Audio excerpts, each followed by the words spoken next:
My mom only had one eye. I hated her, she was such an embarrassment. My mom ran a small shop at a flea market. She collected little weeds and such to sell. Anything for the money we needed. She was such an embarrassment. There was this one day, during elementary school.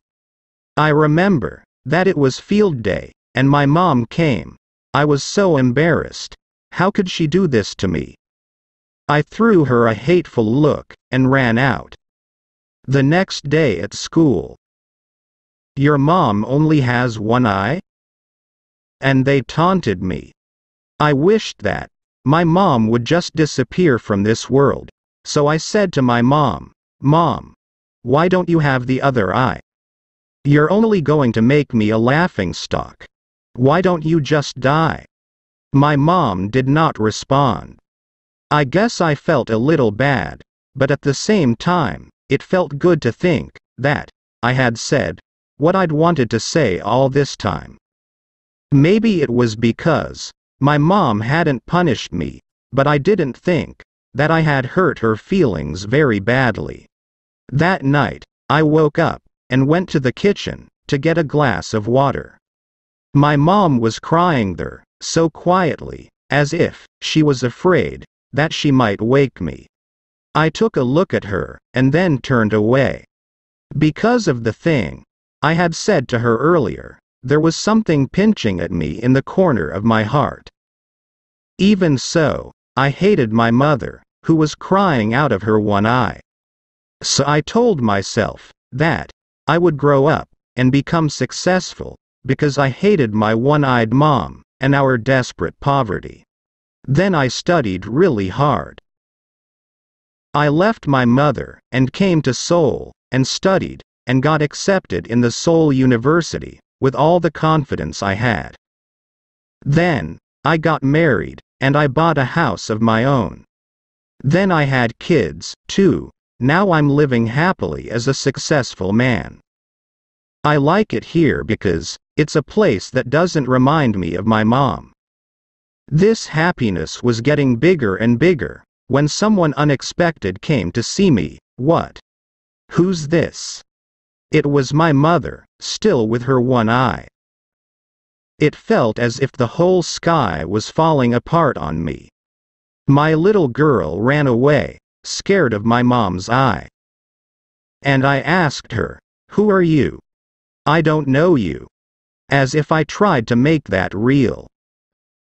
I screamed at her, "How dare you come to my house and scare my daughter? Get out of here now." And to this, my mother quietly answered, "Oh, I'm so sorry. I may have gotten the wrong address," and she disappeared. Thank goodness. She doesn't recognize me. I was quite relieved. I told myself that I wasn't going to care or think about this for the rest of my life. Then a wave of relief came upon me. One day, a letter regarding a school reunion came to my house. I lied to my wife saying that I was going on a business trip. After the reunion, I went down to the old shack that I used to call a house. Just out of curiosity there, I found my mother fallen on the cold ground.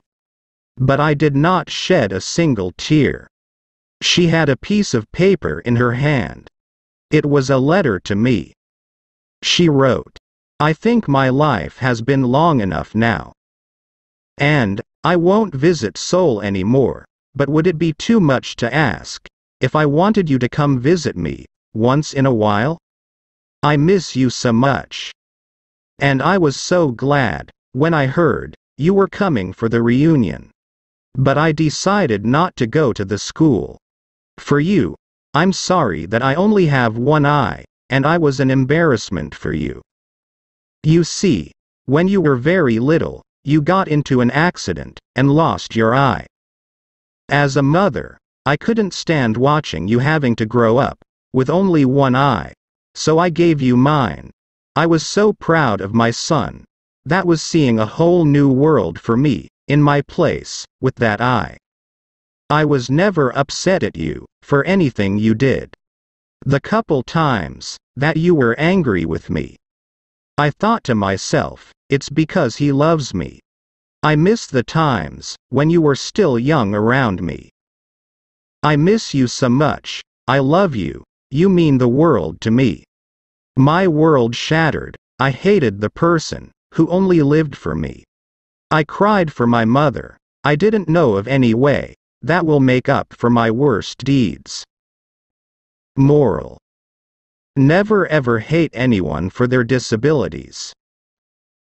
Never disrespect your parents. Don't ignore and underestimate their sacrifices. They give us life. They raise us better than they had been. They give and keep trying to give better than they ever had. They never wish unwell for their kids, even in their wildest dreams.